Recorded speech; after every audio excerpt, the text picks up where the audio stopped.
Well, next tonight, the increasing anger over planned cuts to personal independence payments, or PIP as they're more commonly known. Yeah, today protesters descended on a ticket-only consultation event organised by the Department for Work and Pensions in Manchester. Well, the government's own impact assessment has already predicted that the cuts announced in the Disability Benefits Green Paper would drive at least 300,000 people into poverty. Elaine Wilcox has the story.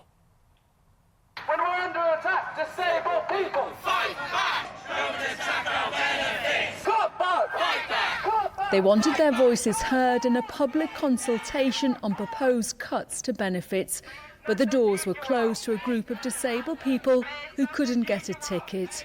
Dennis Queen, a musician who relies on personal independent payments, says the government isn't listening. The question is, can any of you afford to lose a third of your income? The answer to which is no. They don't need to come around the country having meetings asking anyone, can you afford to lose a big chunk of your income? No one's going to say yes to that. They're just asking like what sort of knife they can use, or are they going to use a guillotine? When they tried to get into the public meeting at a city centre hotel, they were refused and the police were called. We understand just 20 tickets were available for this public consultation, and dozens of disabled people were turned away. Amnesty International is here and say this is a violation of people's rights. Look at what's happening today. They're asking to be let in to have a say, and they're being refused entry.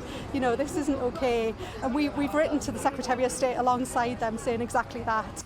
Ministers want to save £5 billion and pledge to improve welfare support. When it relates to sickness benefits for universal credit and PIP, where almost 1 in 10 people are receiving it, we've got to make sure that is going to the people who really need it and deserve it more. So it is difficult, but we've got to look at how that system is working, because it's not sustainable at the minute in terms of cost or public support for what we have inherited. When I hear the government has had to make tough decisions, however, disabled people are finding these tough decisions, in fact, very dangerous for us and giving us great distress through no fault of our own. The DWP head honcho in there saying, I'll feed this back to the minister.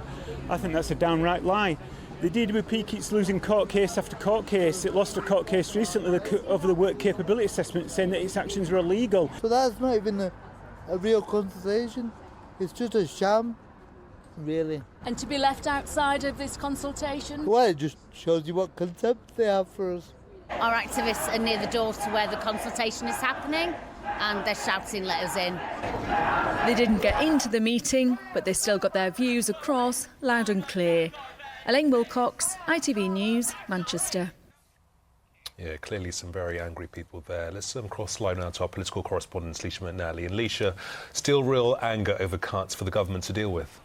Undoubtedly so, and not just anger on the streets of Manchester, but right here at the heart of government. Earlier today, MPs held a Westminster Hall debate looking at PIP and the impact it will have on disabled people. It was unusually well attended, and there were 2 Labour North West MPs who spoke directly to government, urging them to rethink this change. Now, of course, for every voice willing to say that in public, many more are raising concerns in private. So there is some political division on this, but what we've heard today so far suggests the government is holding firm. The current system produces poor employment outcomes, high economic inactivity, low living standards, high cost to the taxpayer. It needs to change. We want a more proactive, pro-work system that supports people better and supports the economy as well.